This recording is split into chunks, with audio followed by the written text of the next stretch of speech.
The city stretched beneath Marcus Whitfield like a glittering monument to ambition, each light a promise once kept, now fading into the indifferent night. He sat at the edge of his leather chair, hands folded on the mahogany desk that had cost more than most people earned in a year, staring at numbers that no longer made sense. The reports were clear, clinical in their precision, and utterly devastating. 3 decades of building, scheming, acquiring, dominating, all of it reduced to red ink and projections that spiraled downward like water circling a drain. His empire, the thing he had sacrificed everything to build, was collapsing. Not slowly, not with warning, but with the sudden brutality of a structure whose foundation had been eaten away from within. Marcus had always believed he was smarter than failure. He had built safeguards, diversified, hedged his bets. But his business partner, the man he had trusted with access to everything, had betrayed him in ways so intricate that Marcus was still discovering the depth of it. Offshore accounts emptied, contracts voided, investors spooked, and then the market crashed, a perfect storm that swept away what little remained. The phone on his desk had been ringing all evening, creditors demanding payment, lawyers preparing lawsuits, journalists hungry for the story of his downfall. He had stopped answering hours ago. There was nothing left to say. The man who had once commanded boardrooms with a glance, who had made fortunes appear with a signature, now sat powerless in a penthouse that no longer felt like his. The silence was unbearable. It pressed against him, thick and suffocating, filling the spaces where voices used to be. His wife had left 6 months ago, long before the collapse became public. She had seen it coming, or perhaps she had simply grown tired of being married to a man who was never present. She took her designer luggage, her jewelry, her resentment, and left without a fight. His friends, the ones he had golfed with, dined with, laughed with over whiskey that cost more than rent, had vanished the moment the news broke. Not a single call, not a single message of support. They had been friends of his success, not of him, and now that the success was gone, so were they. Even his children, his own flesh and blood, blamed him. Their trust funds had evaporated, their futures suddenly uncertain, and they looked at him now with something worse than anger. They looked at him with disappointment, as if he had revealed himself to be a fraud all along. Marcus pushed back from the desk and walked to the floor-to-ceiling windows that framed the city below. He used to stand here and feel invincible, a king surveying his kingdom. Now he felt like a ghost haunting the ruins of someone else's life. The penthouse was immaculate, of course. Every surface polished, every detail perfect. But it felt hollow, like a museum exhibit of wealth rather than a home. He had spent millions on this place, hired architects and designers to craft a vision of success, and yet he had never once felt comfortable here. It was a stage, a performance, a monument to an identity he had constructed so carefully that he had forgotten there was supposed to be a person underneath. He thought about calling his daughter, Emily. She was the only one who had written to him, though her letter had been more accusation than comfort. She told him she didn't hate him, but she didn't know who he was. She said he had spent her entire childhood chasing something she never understood, and now that it was gone, she wondered if there had ever been anything real beneath the ambition. Marcus had read that letter a dozen times, each word cutting deeper than the last. He wanted to respond, to explain, to defend himself. But every time he sat down to write, the words felt empty. What could he say? That he had done it all for them? That he had sacrificed time with his family so they could have security, opportunity, privilege? It sounded hollow even in his own mind. The truth was darker and simpler. He had done it for himself. He had built an empire because he needed to prove something to someone, maybe to the boy he used to be who grew up with nothing and swore he would never be powerless again. But now, sitting in the ruins of that empire, Marcus realized that he had become exactly what he feared. He was powerless, not because he had lost his money, but because he had never built anything else. He had no skills beyond negotiation and acquisition. He had no hobbies, no passions, no identity separate from his wealth. He was a billionaire, and now that he wasn't, he was nothing. The realization settled over him like a weight, pressing him down into the chair, into the silence, into the suffocating awareness that he had wasted his life chasing something that could be taken away in an instant. The phone buzzed again, vibrating against the polished wood. He glanced at the screen. Another creditor. Another demand.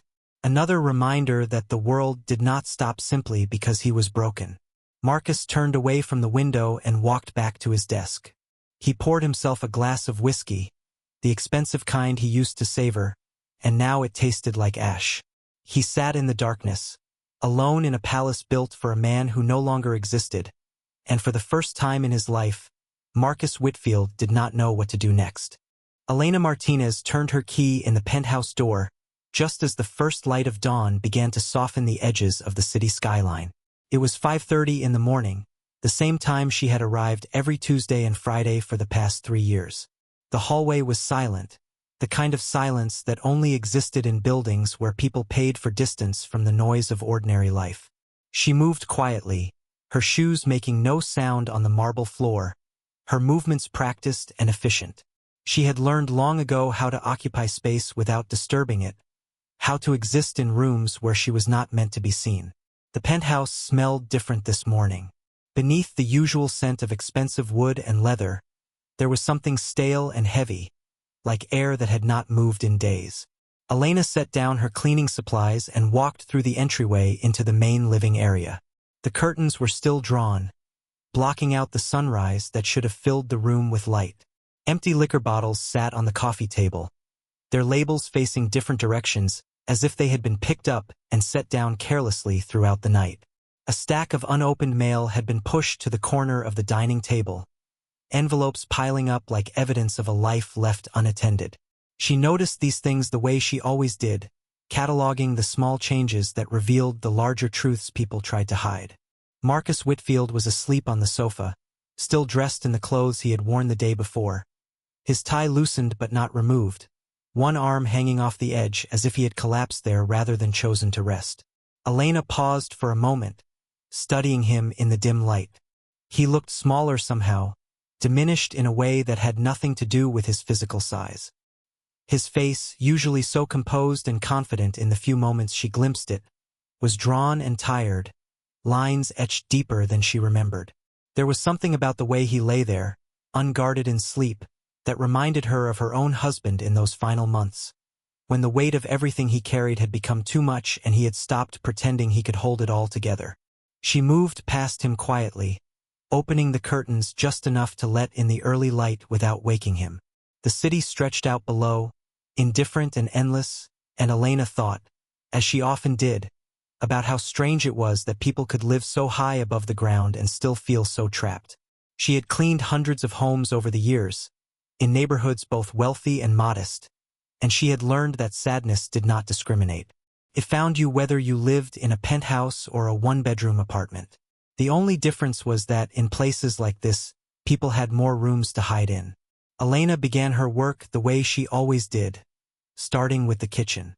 She wiped down counters that were already clean, organized spaces that had not been used, performed the rituals of maintenance that kept a place looking lived in even when it was not.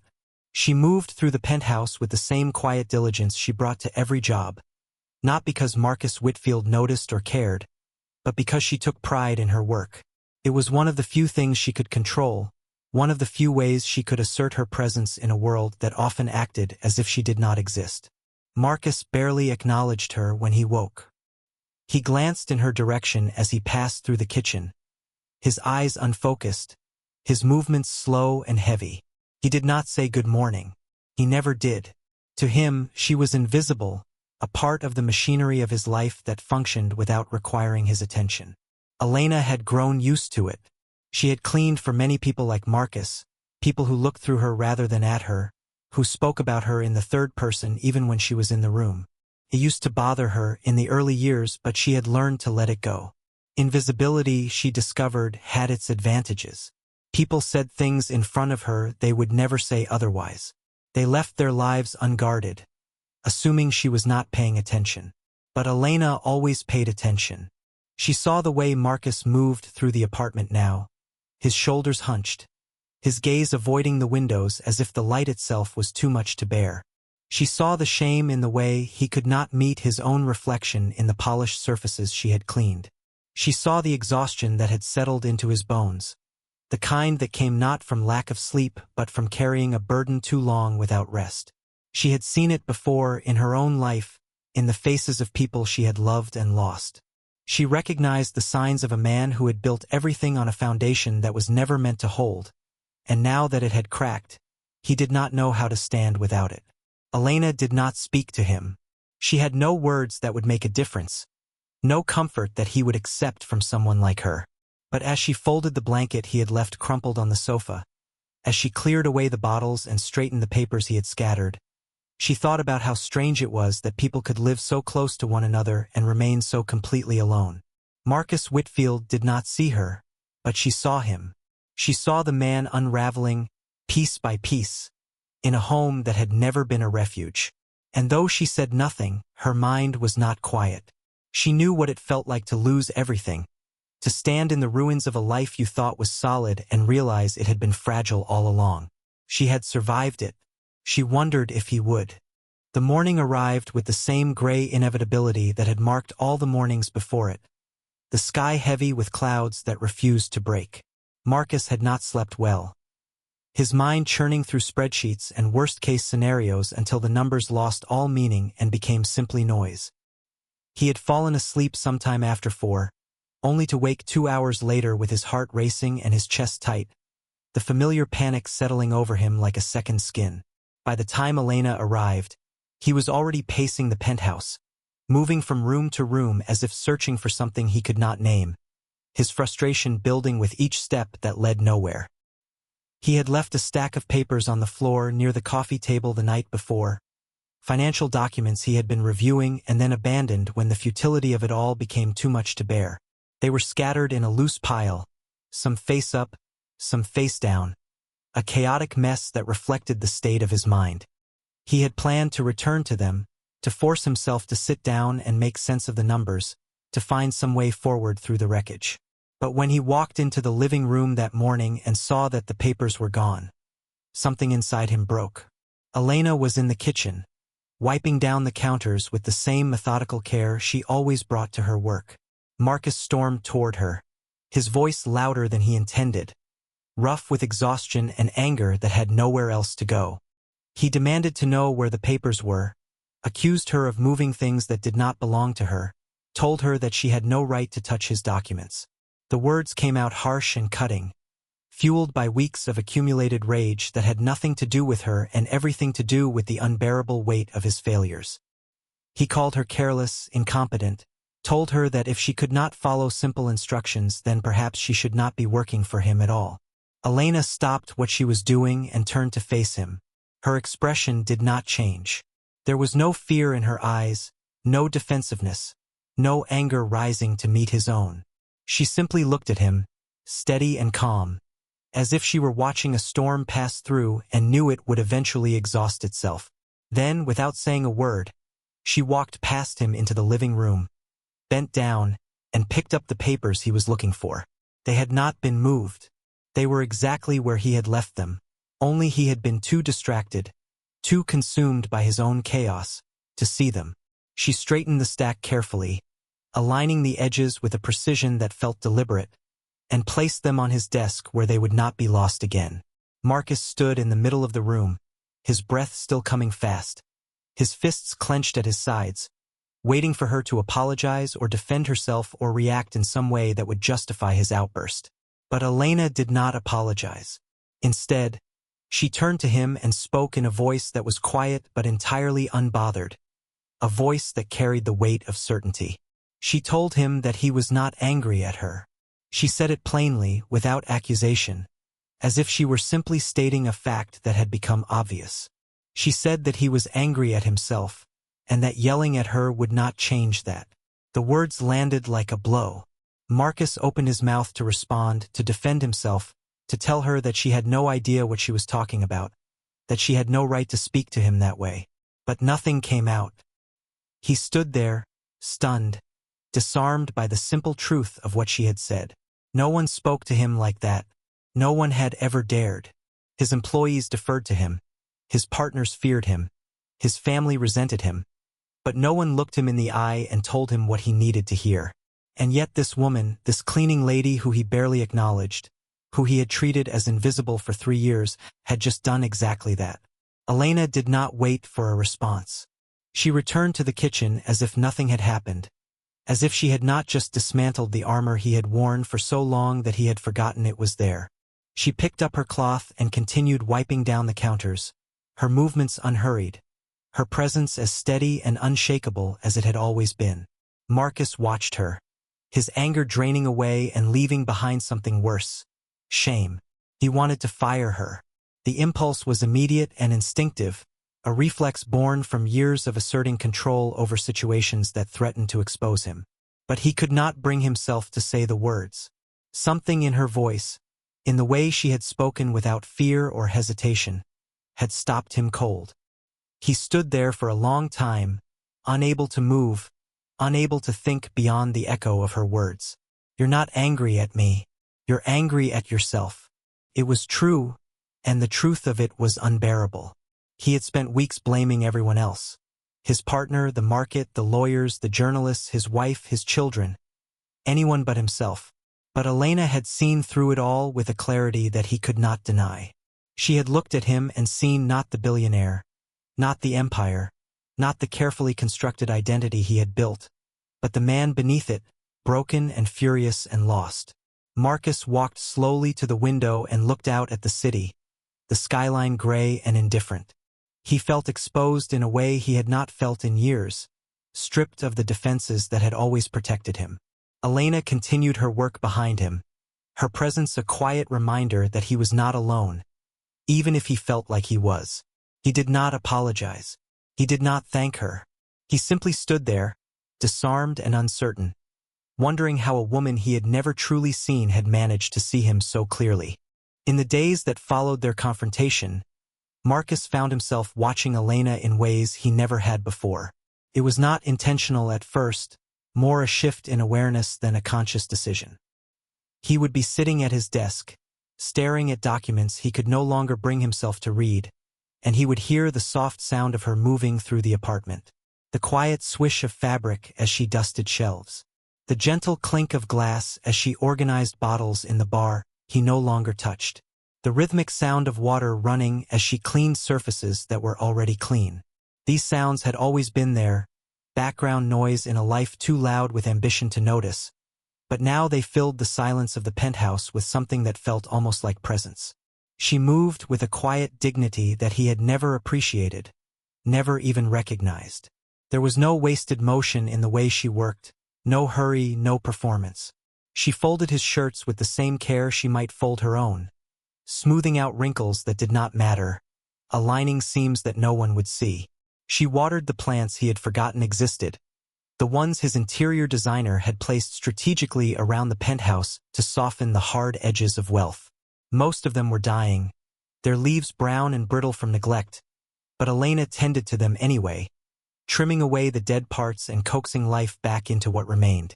She hummed while she worked, a melody so soft it was barely audible, something in a language he did not understand but that carried a warmth he had not felt in this apartment before. Marcus realized, with a discomfort that settled deep in his chest, that he had treated her like furniture. She had been part of the machinery of his life, a function rather than a person, and he had never once considered what it meant for her to show up here week after week, to clean the messes of a man who did not acknowledge her existence. He had never asked her name until recently, never inquired about her life, never offered more than a nod or a distracted wave. And yet she had continued to come, to care for his space with a diligence that felt almost like kindness, even when he gave her nothing in return. One evening, as the light faded from the windows and the city began to glow with the artificial brightness of night, Marcus found himself standing in the hallway watching her fold laundry in the guest room. The question came out before he could stop it, his voice rough from disuse and uncertainty. He asked her why she stayed, why she kept coming back to work for someone who barely saw her, who had yelled at her, who had given her no reason to care. The question hung in the air between them, heavier than he had intended, revealing more about his own confusion than he wanted to admit. Elena paused, her hands stilling on the fabric she had been folding. She looked up at him, and for the first time in 3 years, she looked at him directly, not through him or past him, but at him, as if she were deciding whether he was ready to hear what she had to say. Her eyes were steady, dark and deep, carrying the weight of experiences he could only guess at. She told him that everyone deserves to be seen, even when they cannot see themselves. Her voice was calm, almost gentle, and she spoke the words as if they were something she had learned long ago, a truth earned through hardship rather than philosophy. Marcus did not understand what she meant. The words felt too simple, too clean, as if they were meant to solve something that could not be solved with a single sentence. But they stayed with him. Long after Elena had finished her work and left for the evening, long after he had poured himself a drink, he did not want and sat in the darkness of the living room. The words echoed in his mind. Everyone deserves to be seen. He thought about all the people he had refused to see over the years, the employees whose names he never learned, the assistants he had dismissed without a second thought, the family members he had treated as obstacles to his ambition. He thought about how invisible he had made himself, hiding behind wealth and status until there was nothing left but the mask. That night, Marcus dreamed for the first time in years. He was a child again, no more than 7 or 8, standing in the small apartment where he had grown up. The walls were thin, the furniture mismatched, the air always smelling faintly of cooking oil and old carpet. His mother was at the stove, her back to him, humming a song he had forgotten he knew. His father sat at the kitchen table, reading a newspaper, his hands stained with grease from the factory where he worked. There was no money in that apartment, no luxury, no promise of anything beyond the next paycheck. But there had been something else, something Marcus had forgotten in his relentless climb upward. There had been presence. There had been warmth. There had been a version of himself that existed before ambition had hollowed him out and filled the space with things that did not matter. He woke in the early hours of the morning, disoriented and aching with a longing he could not name. The penthouse was silent around him, vast and empty, and for the first time Marcus understood what Elena had been trying to tell him.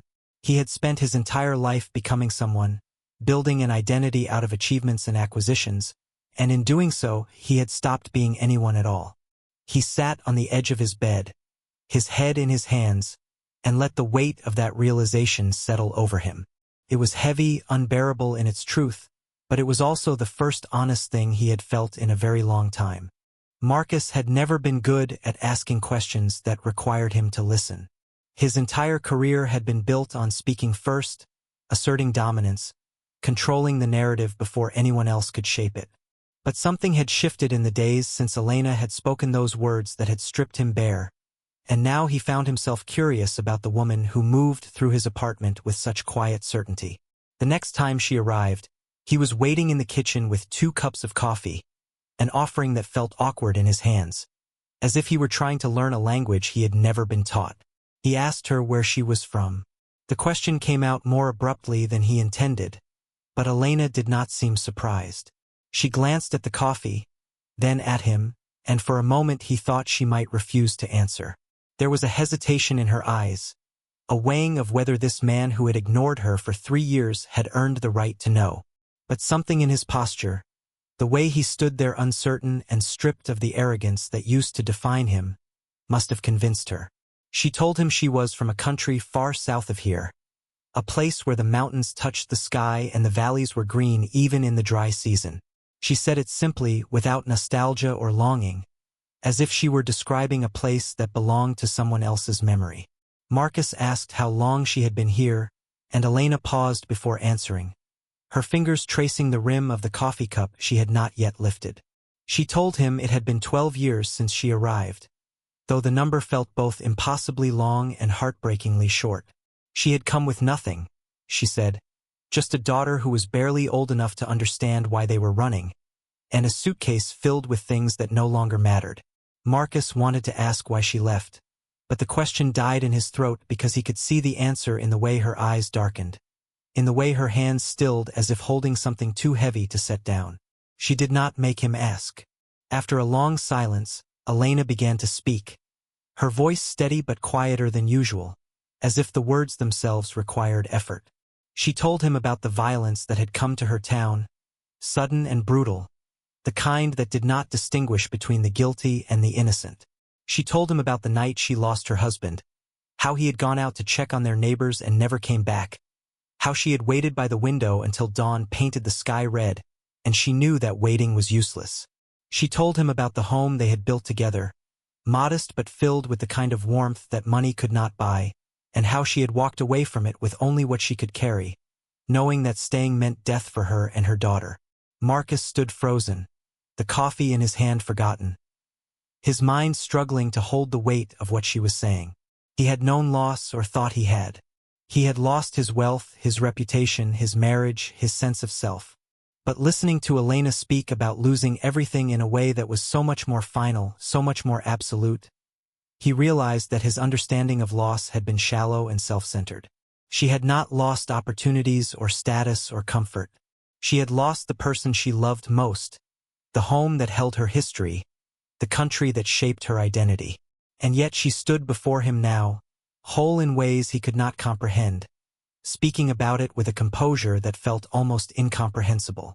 Elena told him about the years that followed, the exhausting work of rebuilding a life in a place where no one knew her name and no one cared to learn it. She worked multiple jobs, cleaning offices at night, washing dishes in restaurants, caring for the elderly, anything that would pay enough to keep a roof over her daughter's head and food on their table. She learned a new language, one painful word at a time, stumbling through conversations with people who had no patience for her accent, her mistakes, her foreignness. She raised her daughter alone, without family or community, without the safety net that people like Marcus took for granted. She did all of this while carrying grief that never fully healed, only learned to coexist with everything else. She told him that she had lost everything too, but that she had learned something in the losing. She said that things could be taken away, homes could be destroyed, wealth could vanish, identities could crumble, but that losing those things was not the same as losing yourself. The distinction seemed crucial to her, and Marcus listened, trying to understand what she meant. She explained that she had realized, somewhere in the midst of her grief and exhaustion, that she was not the sum of what she owned or where she lived or even the people she loved. She was something deeper, something that survived even when everything else was stripped away. Marcus felt something shift inside him as he listened, a crack in the armor he had worn for so long that he had forgotten it was there. For the first time in months, he felt something other than despair.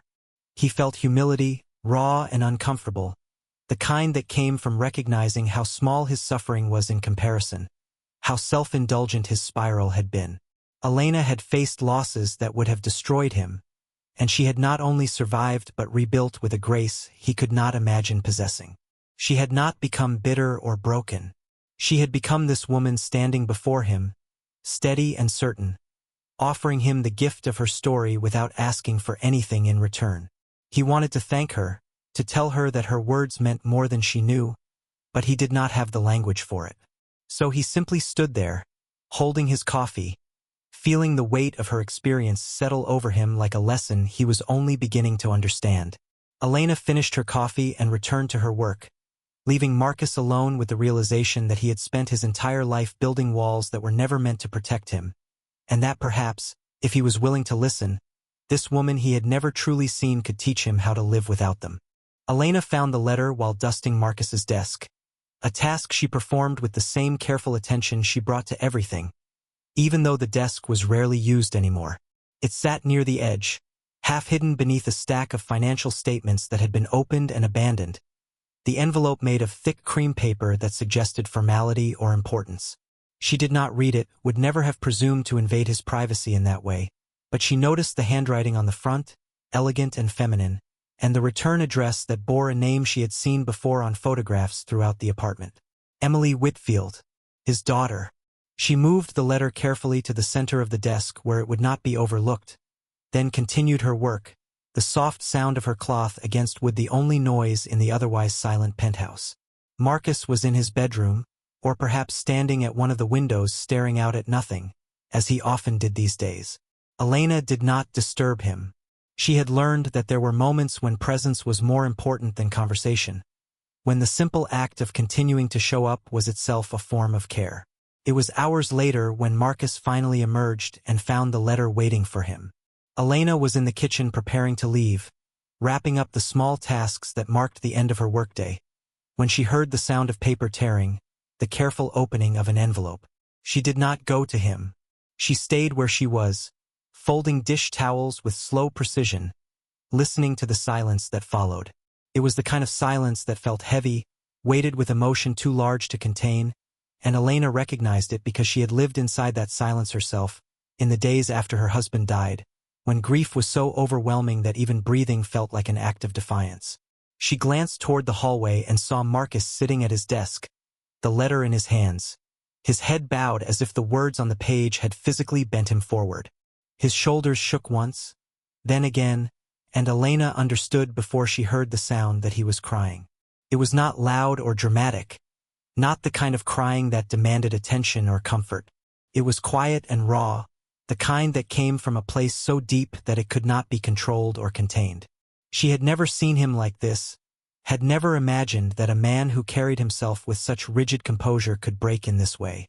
Elena stood in the hallway, uncertain whether to leave or stay, whether her presence would be an intrusion or a kindness. In the end, she chose not to intrude. She moved quietly back into the kitchen and put water on to boil, the ritual of making tea something her own mother had taught her long ago, a small act of care that did not require words.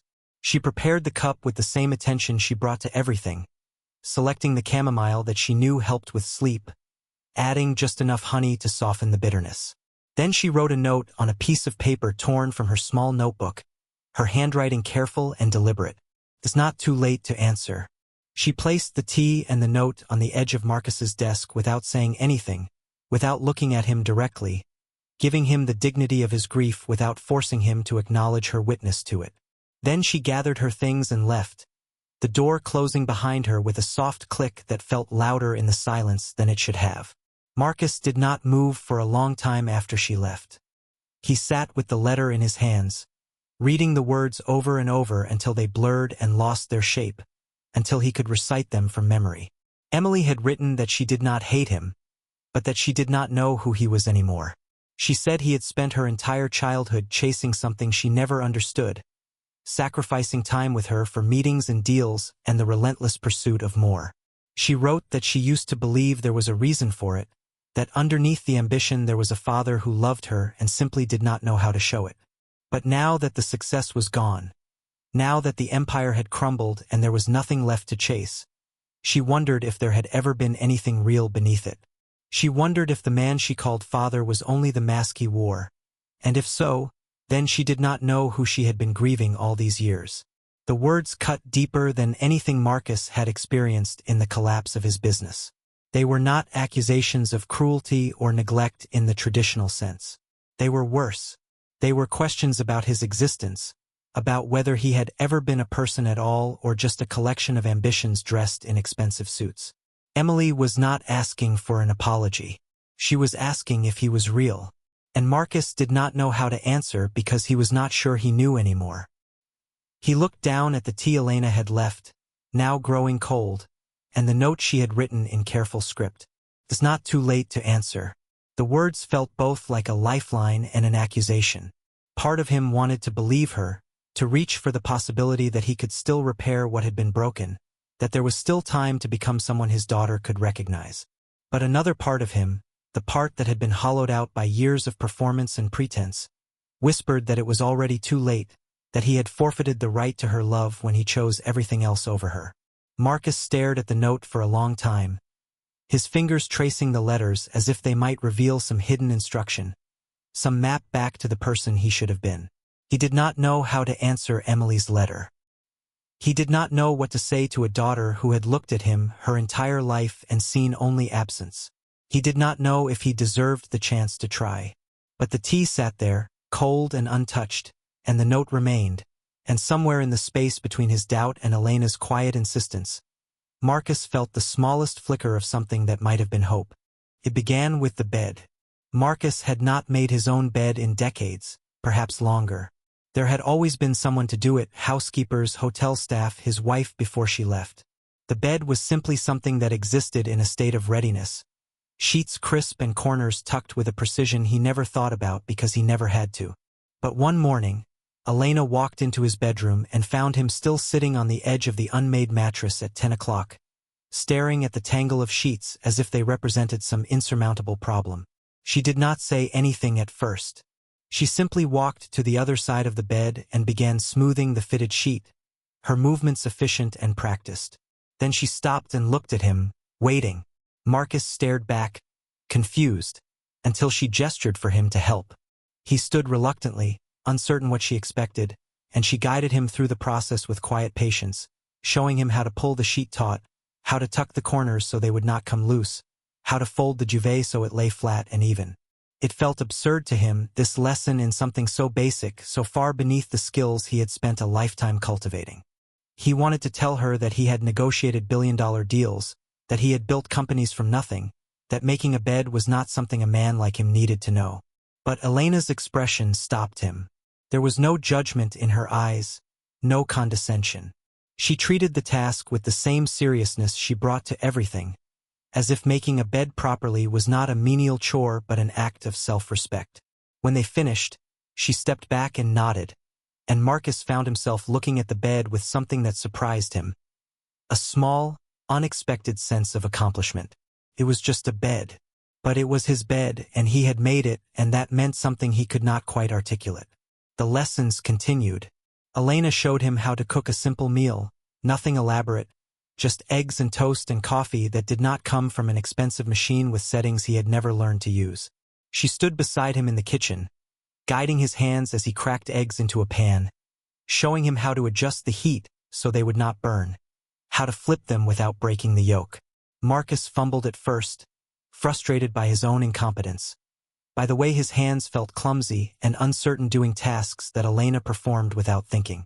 He had always believed that his value lay in his mind, in his ability to strategize and command, and the idea that he could not manage something as simple as breakfast felt like another confirmation of his uselessness.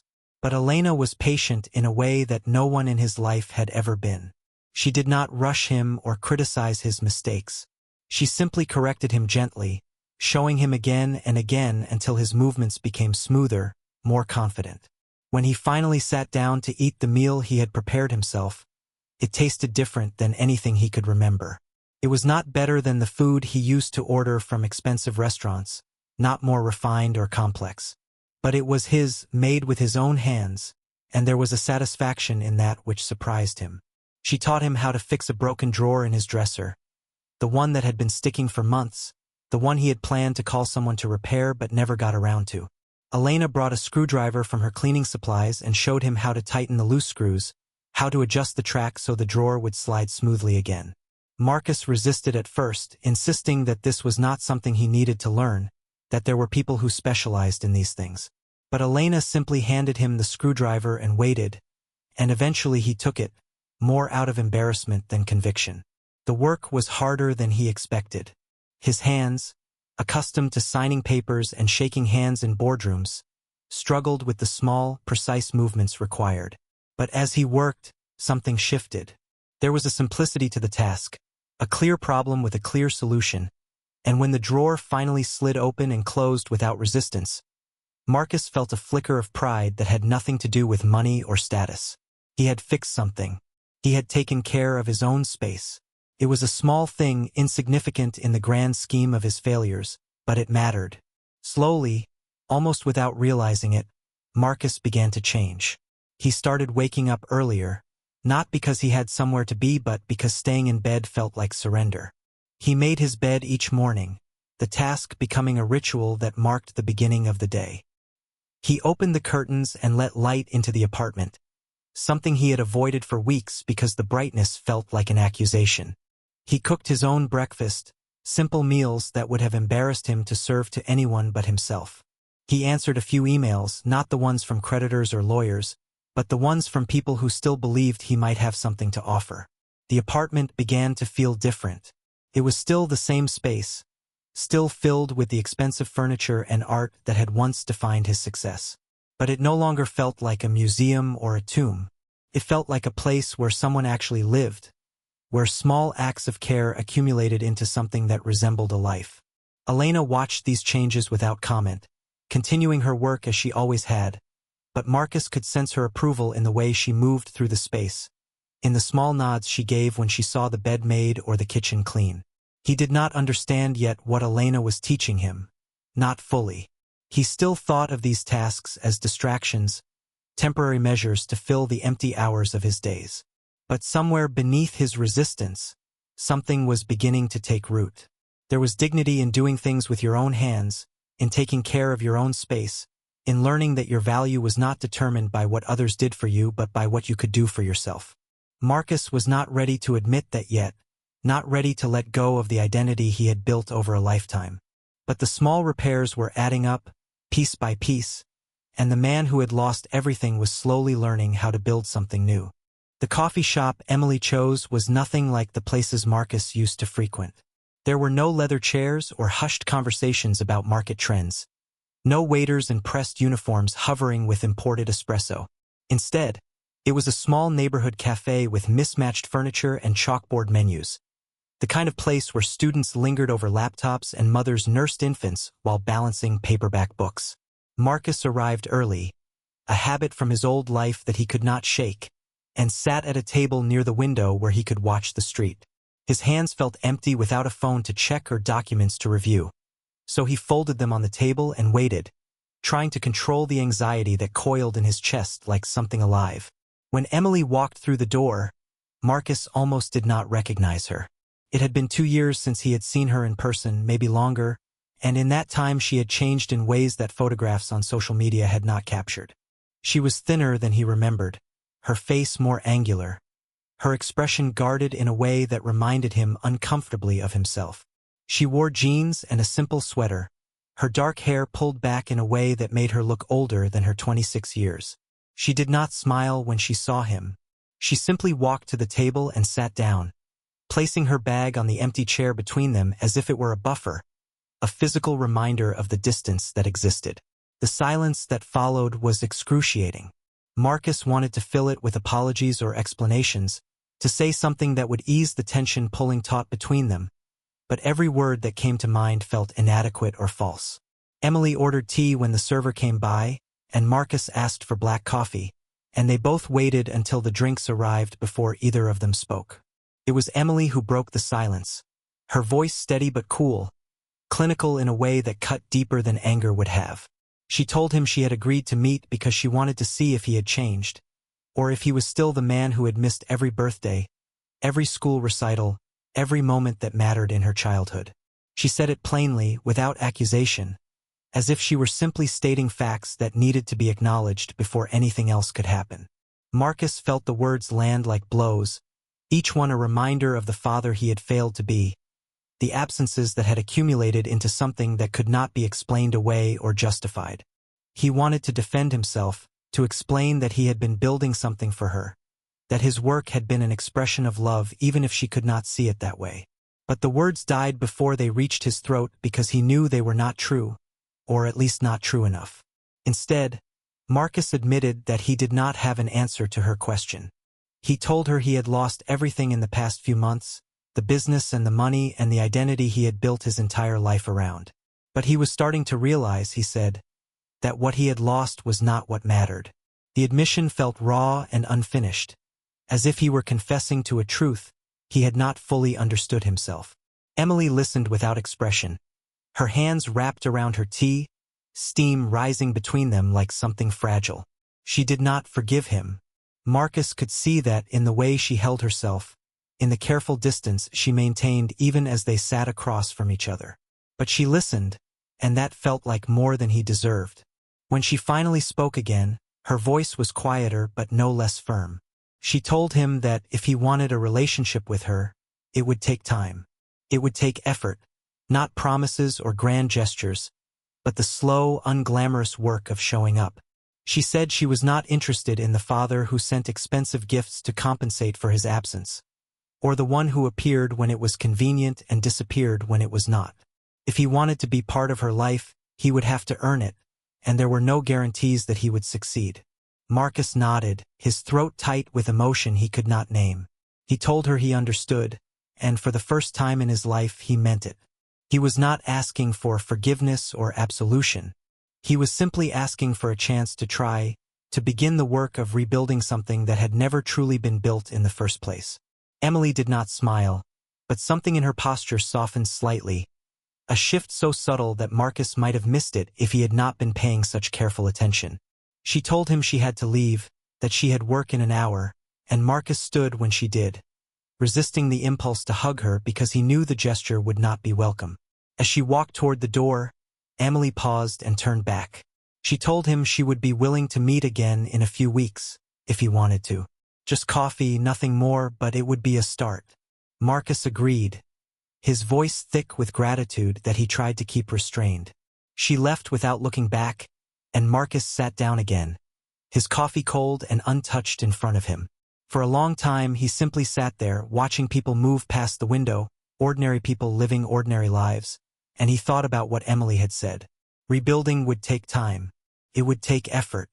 It would require him to show up, not once or twice but consistently, without expectation of reward or recognition. It was the opposite of everything he had built his life around, the opposite of the shortcuts and strategies that had brought him success in business. But as he sat in that small cafe, surrounded by the noise of other people's conversations and the smell of roasted coffee, Marcus understood something he had never let himself see before. Rebuilding was not about money or power or regaining what he had lost. It was about becoming someone worth knowing, someone who showed up not because it was convenient but because it mattered. He did not know if he could do it, if he had the patience or the humility or the endurance. But for the first time in months he wanted to try. And that, he thought, was at least a beginning. Marcus discovered the truth by accident. He had woken in the middle of the night, restless and unable to return to sleep, and found himself wandering through the apartment in the dark. He had walked past the small table near the entrance where Elena sometimes left her things while she worked, and in the dim light from the hallway, he noticed her bag sitting open, a notebook visible inside. He would not normally have looked, would have respected her privacy the way he was slowly learning to respect the boundaries he had spent years ignoring. But something about the notebook caught his attention, a page marked with numbers written in neat columns, the kind of careful accounting that suggested limited resources managed with precision. He told himself he would only glance, just enough to satisfy his curiosity, but what he saw stopped him cold. The page was divided into sections, each one labeled with a job and corresponding hours. There was his address, marked with the days she came to clean. But below it were two other addresses, other jobs, the hours listed in early morning and late evening slots that framed the time she spent at his penthouse. The math was simple and devastating. Elena was working nearly 70 hours a week, moving from one job to another with barely enough time between to travel across the city. At the bottom of the page, in the same careful handwriting, was a note about tuition payments, the amount large enough that Marcus understood immediately why she needed 3 jobs to cover it. He closed the notebook carefully and stepped away from the table, shame settling over him like a physical weight. Elena had never mentioned any of this. In all their conversations, in all the quiet moments they had shared in recent weeks, she had never once complained about her own struggles or hinted at the exhaustion she must have been carrying. While he had been drowning in self-pity over losses that were largely abstract, Elena had been working herself to the bone to give her daughter opportunities that Marcus had always taken for granted. The contrast was unbearable, a mirror held up to his own selfishness that he could not look away from. The next morning, when Elena arrived to work, Marcus was waiting for her. He had rehearsed what he wanted to say, had spent hours trying to find words that would not sound patronizing or insulting. He told her he had seen the notebook, apologized for the intrusion, and then offered to help her financially. He could pay her daughter's tuition, he said, or at least contribute enough that Elena would not have to work 3 jobs. It was the least he could do, he insisted, given everything she had done for him. The offer came from a genuine place, from a desire to ease the burden she carried. But even as he spoke the words, Marcus sensed they were wrong. Elena's expression did not change. She did not look angry or offended, only tired in a way that went deeper than lack of sleep. She thanked him for the offer, her voice quiet and steady, and then she refused. She told him that she did not need his money. What she had needed, she said, was for him to see her as a person, not as a function or a convenience, not as someone whose value was determined by the services she provided. And now, she said, he did see her. That was what mattered. That was what she had been waiting for all along. Marcus felt the words settle over him like a judgment. He had thought the money would be a solution, a way to repay the kindness she had shown him, but Elena was telling him that kindness could not be repaid with transactions. She had not helped him because she wanted something from him. She had helped him because she believed that everyone deserved to be seen, even when they could not see themselves. The distinction felt crucial, a lesson in a language he was only beginning to understand. He asked her, his voice rough with emotion, what he could do to repay her. If not money, then what? How could he possibly balance the debt he owed for the way she had pulled him back from the edge of something he could not name? Elena looked at him for a long moment, her dark eyes holding his without judgment or expectation. Then she told him, simply and without elaboration, to live differently. Not for her, she clarified, but for himself. To take the lessons he had learned and build a life that reflected them. To stop measuring his value by what he owned or achieved and start measuring it by how he treated the people around him, by whether he showed up when it mattered, by whether he chose to see others the way she had chosen to see him. Marcus did not know what to say. The request felt both impossibly simple and impossibly difficult.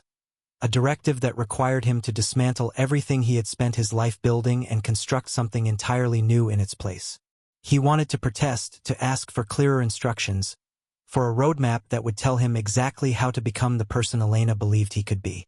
But she had already returned to her work, moving through the apartment with the same quiet dignity she always carried, and Marcus understood that she had given him all the guidance she could. The rest was up to him. He stood in the middle of the living room for a long time after she finished and left, the silence pressing in around him. Elena had been carrying burdens far heavier than his, working herself to exhaustion while he wallowed in self-pity, and she had never complained, never asked for help, never used her own struggles as an excuse to stop caring about others. The realization was humbling in a way that nothing else in his life had been. He had thought he understood sacrifice because he had worked long hours and made difficult business decisions, but Elena had shown him what sacrifice actually looked like. It looked like showing up day after day, doing work that no one noticed, carrying weight that no one acknowledged, all so that someone you loved could have a better future. Marcus walked to the window and looked out at the city, the buildings stretching endlessly in every direction, each one filled with people whose lives he had never considered. He thought about what Elena had asked him to do. Live differently. It sounded so simple, but he knew it would be the hardest thing he had ever attempted. It would require him to let go of the man he had been and become someone he could barely imagine. But as he stood there, watching the morning light spread across the skyline, Marcus made a decision.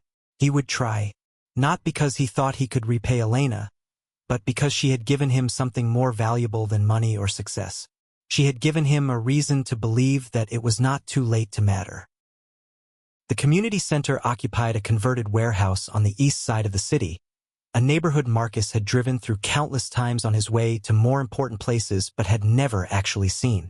The building was old, its brick facade weathered by decades of rain and neglect, but someone had painted a mural on the exterior wall, bright colors depicting hands reaching toward each other, children playing, words and languages Marcus did not recognize. Inside, the air smelled of industrial cleaner and coffee that had been sitting too long on a burner, and the fluorescent lights hummed with a persistence that would have irritated him in his former life. Now, standing in the lobby with a box of donated office supplies Elena had suggested he bring, Marcus felt only a strange mixture of nervousness and something that might have been hope. Elena's daughter worked here, coordinating programs for immigrant families and young adults trying to find their footing in a country that did not always welcome them. Marcus had met her briefly when Elena introduced them, a young woman in her early 20s with her mother's steady eyes and careful way of speaking. She had been polite but reserved, clearly uncertain what to make of the man her mother cleaned for, the man who had lost everything and was now looking for a way to be useful. She told him they needed volunteers for business skills tutoring and resume workshops, people who could help their clients navigate systems that were designed to exclude them. Marcus had agreed without fully understanding what he was agreeing to, driven by Elena's words that still echoed in his mind. live differently. The first day was humbling in ways he had not anticipated.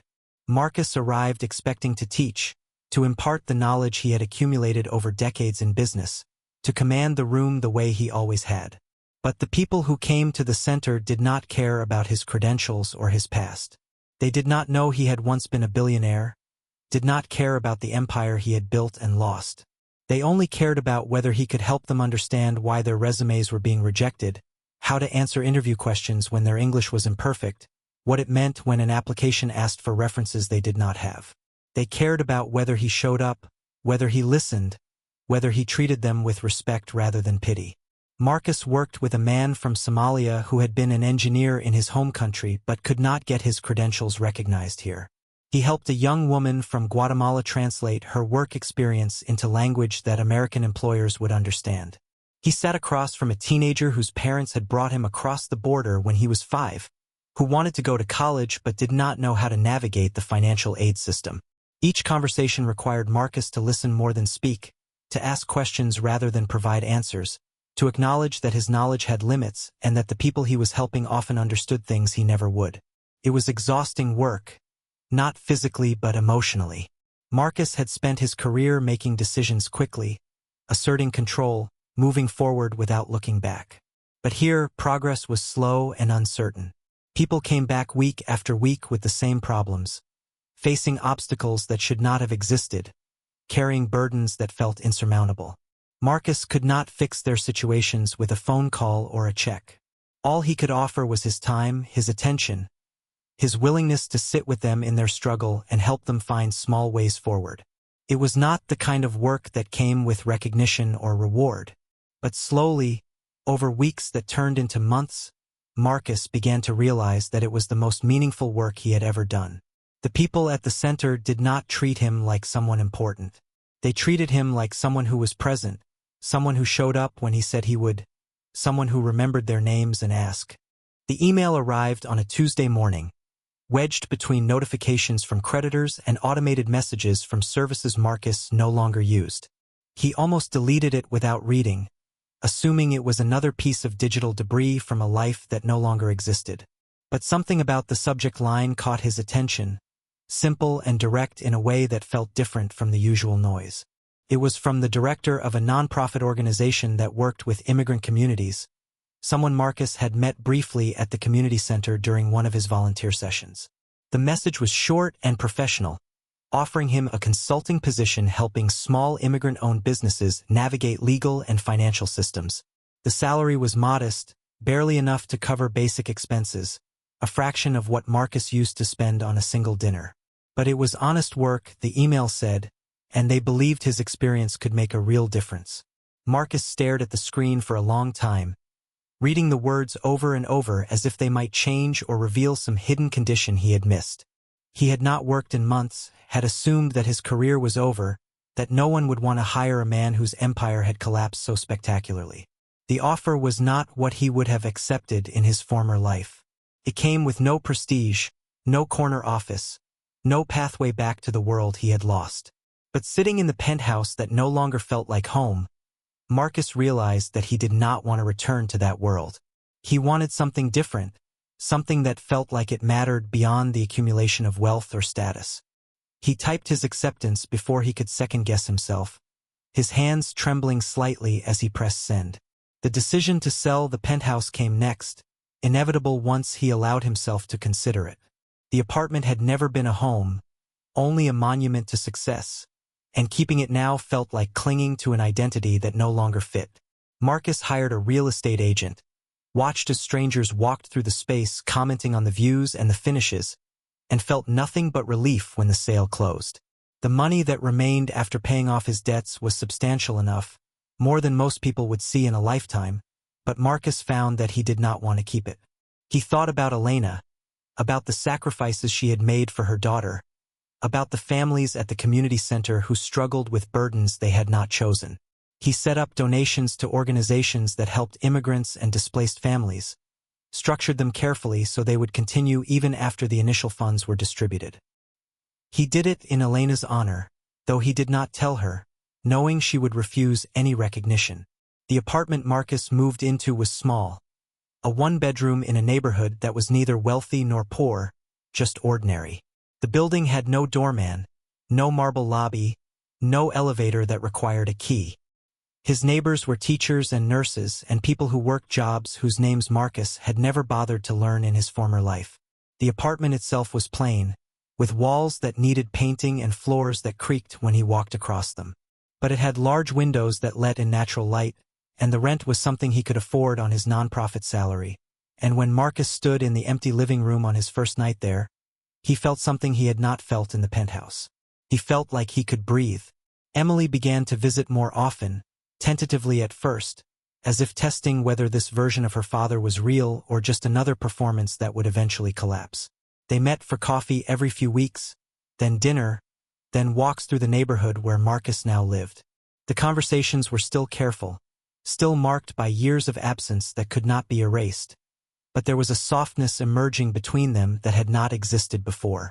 Emily told him about her work as a social worker, about the clients she tried to help and the systems that made her job impossibly difficult. Marcus listened without offering solutions or trying to fix things, learning that sometimes presence was more valuable than advice. He started writing her letters, something he had never done before. They were not long or eloquent, just simple updates about his days, the people he met at work, the small moments that felt significant in ways he was still learning to articulate. He wrote about the family he had helped secure a small business loan, about the elderly woman who came to the nonprofit every week to practice her English with him, about the satisfaction of work that did not generate profit but still felt valuable. Emily did not respond to every letter, but Marcus could tell she read them because she would mention details in their conversations, small acknowledgments that she was paying attention. They were not close yet, not in the way Marcus wished they could be, but they were trying. And trying, Marcus was learning, was its own form of success. The work at the nonprofit was harder than anything Marcus had done in his business career, not because it required more intelligence or skill, but because it required patience and humility and the willingness to accept that progress was measured in increments rather than breakthroughs. He helped families navigate bureaucracies that seemed designed to confuse them. He sat in meetings with people whose English was limited and whose trust had been broken too many times, and he learned to listen more than he spoke. He made mistakes, misunderstood cultural contexts, had to apologize and start over. But he showed up every day, and the people he worked with began to see him not as the billionaire who had fallen but as someone who was genuinely trying to help. Marcus thought often about the man he had been, about the life he had built and lost. There were moments when he missed the power and the certainty, the feeling of walking into a room and knowing he was the most important person there. But those moments came less frequently now, replaced by a different kind of satisfaction. He was learning to be present, to measure his worth not by what he owned or achieved but by whether he showed up for the people who needed him. It was not the life he had imagined, not the comeback story he would have written for himself. But as Marcus sat in his small apartment on a quiet evening, writing another letter to his daughter, he realized that it was enough. And for the first time in his life, enough felt like more than he deserved. Marcus woke before dawn on Elena's last day, the apartment still dark except for the faint glow of streetlights filtering through the curtains. He had been planning this morning for weeks, rehearsing the small gestures that would mark the occasion, though he knew that nothing he did could adequately express what Elena had given him. She was retiring. She had told him a month ago, her voice matter-of-fact as if she were announcing something as ordinary as a change in her schedule. Her daughter had graduated from college and found a good job, and Elena wanted to spend time with her, to finally rest after decades of carrying weight that should have broken her but never did. Marcus had congratulated her, told her she deserved it, and then spent the following weeks feeling a grief he could not quite name at the thought of her absence. He moved through the small kitchen with the careful attention she had taught him, pulling out ingredients he had bought the day before, fresh vegetables and chicken and spices whose names he had learned to pronounce correctly. Elena had shown him how to cook several simple meals during their time together, her hands guiding his through the motions until they became something like instinct. Marcus chose the recipe she had taught him first, a dish from her country that she said her mother used to make, the kind of food that carried memory and warmth in equal measure. He worked slowly, chopping vegetables with the precision she had insisted upon, adjusting the heat as she had shown him, tasting and correcting the seasoning until it felt right. The act of cooking filled the apartment with smells that reminded him of the mornings she had been here, and Marcus found comfort in the familiar ritual. He set the table with care, using the simple dishes he had bought when he moved into this apartment. None of them matching, but all of them chosen deliberately rather than by a designer who never asked what he actually wanted. He folded cloth napkins the way Elena had taught him, placed silverware in the correct positions, set out glasses for water. The table looked modest compared to the elaborate dinner parties he used to host in the penthouse, but there was something honest about it, something that felt like an offering rather than a performance. When Elena arrived, she paused in the doorway, taking in the scene with an expression Marcus could not quite read. For a moment he worried that he had overstepped, that his gesture was presumptuous or unwelcome. But then she smiled, a genuine smile that reached her eyes, and set down her bag. She told him the apartment looked nice, that it felt like a home now in a way the penthouse never had. Marcus felt the compliment settle over him like a benediction, confirmation that the changes he had made were visible, that they mattered. They sat across from each other at the small table, and Marcus served the meal he had prepared, his hands only slightly unsteady as he filled her plate. He told her he wanted to thank her, and Elena nodded for him to continue, her expression patient and attentive. Marcus said that he was not thanking her for cleaning his home or for the work she had done over the years. He was thanking her for saving his life. The words came out raw and unpolished, inadequate for what he meant, but they were true. He told her that he had been disappearing when she found him, dissolving into despair and self-pity, and that she had refused to let him vanish. She had seen him when no one else did, had spoken truth when he needed it most, had shown him that there was another way to live. He owed her everything, he said, and he knew he could never repay it. Elena listened without interrupting, and when he finished, she reached across the table and placed her hand over his. A gesture so simple and so kind that Marcus felt his throat tighten. She told him that he had saved his own life, that she had only reminded him it was worth saving. The distinction felt important, a refusal to take credit for work that belonged to him, and Marcus understood that this was her final lesson. No one could save another person. They could only offer reminders, create spaces for change, refuse to look away when it would be easier to ignore. The rest was up to the person themselves. They ate together in comfortable silence, the kind that only exists between people who have seen each other clearly and chosen not to turn away. The food was good, not perfect but honest, and Elena complimented the seasoning, told him he had learned well. Marcus felt a pride that had nothing to do with achievement or recognition, only the satisfaction of having done something with his own hands for someone who mattered. When the meal was finished, Elena helped him clear the dishes despite his protests, and they stood side by side at the sink, washing and drying in a rhythm that felt easy and practiced. When it was time for her to leave, Marcus walked her to the door. He wanted to hug her, to find some physical gesture that would convey what words could not, but he hesitated, uncertain if it would be welcome. Elena made the decision for him, reaching out and embracing him briefly, her arms strong and sure. She told him to take care of himself, to keep showing up, to remember that value was not measured in what you owned but in how you treated the people around you.